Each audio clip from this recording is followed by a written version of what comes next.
السلام عليكم ورحمة الله وبركاته. شلونكم يابا؟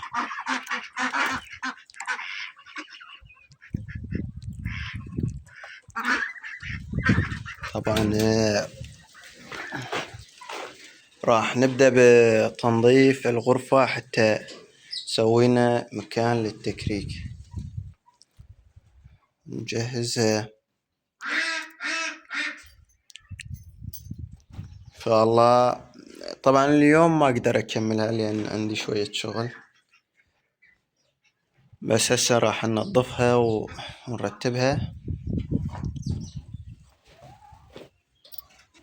وطبعا بعد ما اسوي مكان للتكريك يعني اكملها اكمل التنظيف، انظف هذا الغرفة هم الدجاجات هنا راح تصير، ومكان التكريك هنا راح تصير ان شاء الله.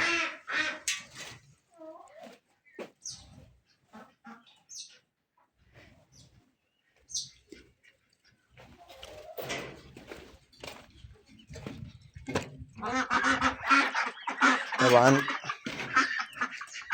صح ما يهم قليل لان انا كنت مشغل الماطور والكهرب طفى فما قدرت اكملها. بس شوفوا يعني من قل البط كانوا نظيف، يعني المي مالهم نظيف. يعني بالبداية كان يصير وسخ حيل، يعني مرة واحدة يسبحون بي ويوسخون، بس هسه صاير. طبعا اكو بعض الناس يسألوني يقول ليش ما دام تكره البط يعني ما تحب تربي هواي، ليش خليت هذول البط؟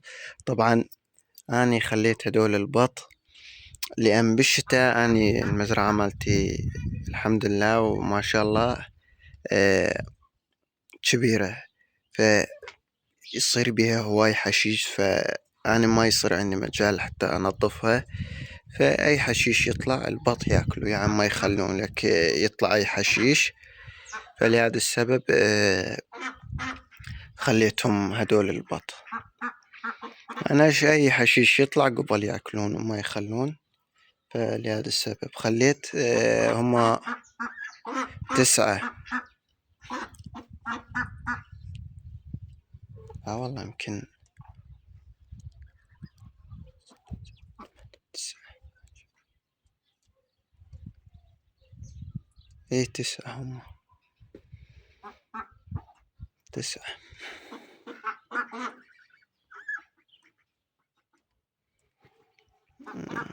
ويا الوز 10. وانا هسه راح نطلع هذول كلهم.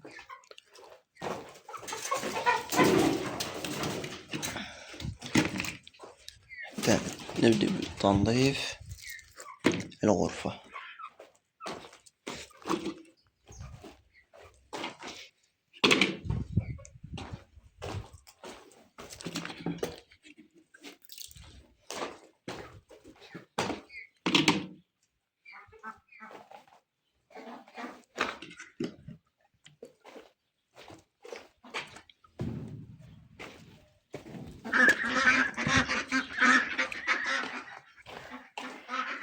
طلع هذول الأغراض هم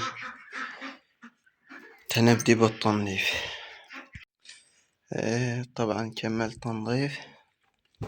صراحة أجيب الصندة وأرشه. هذا هو خلاص من التعب. هذا الغرفة راح يبقى ما راح أنظفه. أولا تعبت، ثانيا بعد ما أقدر ألحق عندي شغل. دجاجات طبعا هذا شو اسمه زميج راح أشيله، لأن إن شاء الله هذا الأسبوع يوم الجمعة راح أروح لسوق الجمعة وأمر للمشاتل أشتري لي شوية أشجار. طبعا بس بخصوص زراعة الأشجار هم نشرح لكم. الشجر مو متل قبل كانت أقلام، يعني لازم بس بالربيع تزرع الأقلام. هسه أما حاليا كلها جاية مسلفنة، ويعني بأي وقت، بس بالصيف بالدرجات العالية ما ينزرع لأن يحتاج لمي وعناية. بس إما بعد ما ينزل درجة الحرارة تقدر تزرع متى ما كان. يعني طبعا بالصيف هم يصير تزرع، بس شوية لازم 24 ساعة تخليه رطب، وهو يعني تعتني بيه أكتر من اللازم. ثم هسه لا، يعني عادي جدا عادي، هي متى ما تريد تزرع ازرع، بس فقط بالصيف لا تزرع. يعني من شهر التاسع على الشهر السادس هم تقدر تزرع. طبعا بعد ما كملت تنظيف الغرفة إن شاء الله باكر أجي وأفوت البلوكات. عندي غادي بلوكات شوية وسخين راح أنظفهم وأفوتهم جوا حتى نبدي بالترتيب ونبدي نسوي مكان للتكريك. طبعا أنا ما عندي هواي دجاجات للتكريك، عندي كم واحد بس، من هسه نسوي ونخلص وأحسن. وطبعا اشتريت لي شوية كتاكيت، يعني بس مو هنا بالبيت، من أرجع للبيت أصورها وأنزلها. طبعا جبت عمال رتبوا لي المزرعة، هسه راح نروح ونشوفها. تعبت.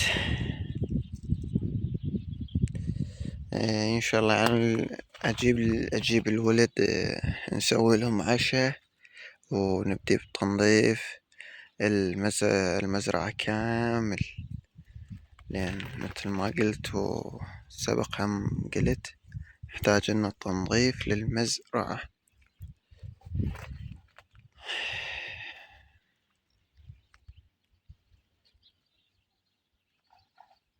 كانت البط جاي يبين الجو خالي.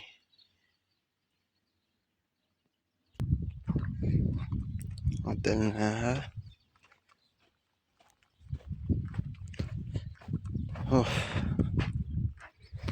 نظفنا القسطلو مثل ما جاي تشوفون، سوينا مكان يعني لحد يعني هسه حاليا حيل متأخر للزرع، فمجبور أنه هم يصير، بس لازم قبل البرد نزرع. مثل ما جاي تشوفون سوينا حواض،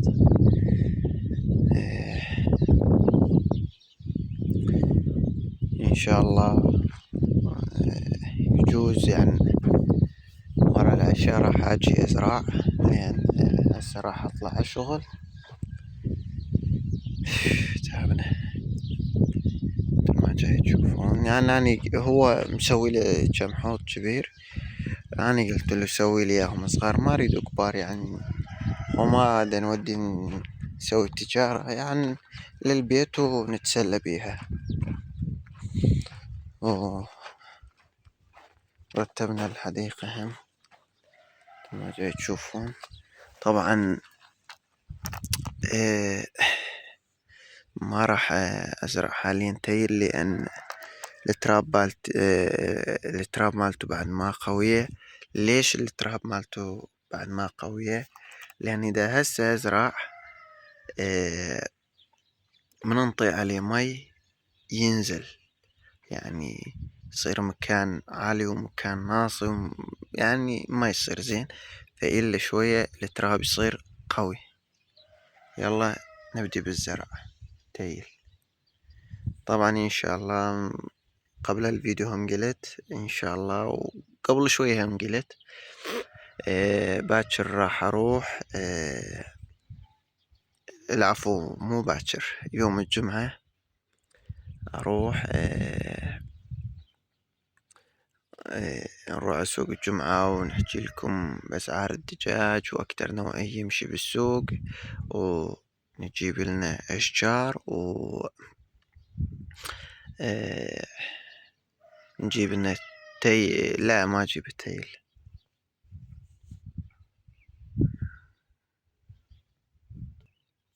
طبعا هذه سوينا قدمية، هذا راح يرتفع، هاي الأساس جاي تشوفوه من راس للراس.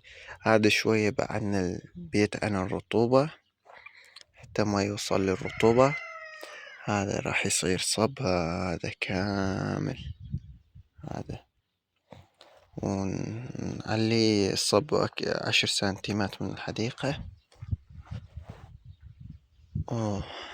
هذا وصينا على ترابي إن شاء الله منا عن باكر، وبعد باكر راح يجينا تيكلة عمو تراب مال الحديقة، تيكلة أو نسميها بالعامية السبيس. طبعا مثل ما كنتوا شايفين هنا كان اكو درج تنزل وبعدين للحمامات تصعد درج، ففكرنا بيها قلنا لا نعلي القسطل شوية ونسويه مستوى واحد مثل ما جاي تشوفون. طبعا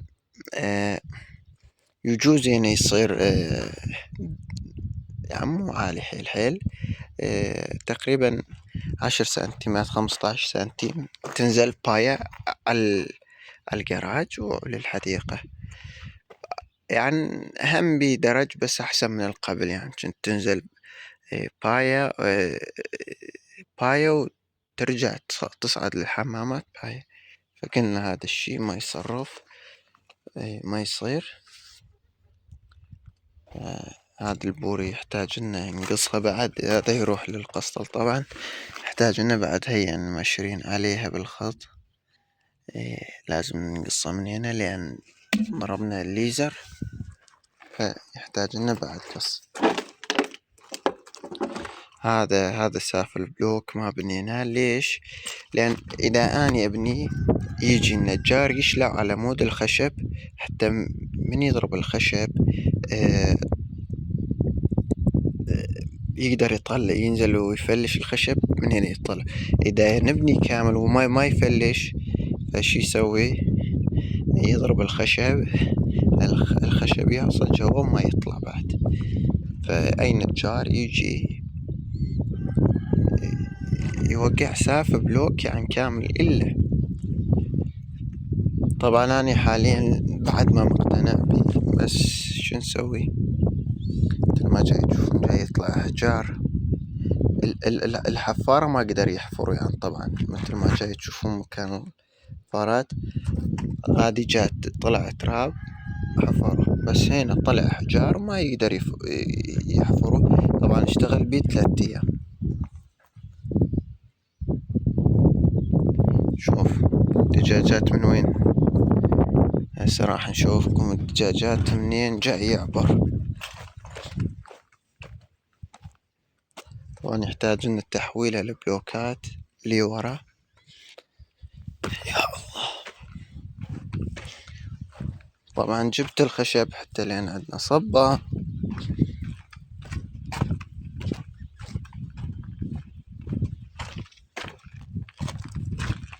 من هذا المكان جاي يعبرون، فجايب بلوك بس ما عندي مجال ابنيه، يا اما يصير 3 بلوكات او 4 من هذه الزاوية لحد ذاك الزاوية حتى الدجاجات ما تعبر لهذه الجهة.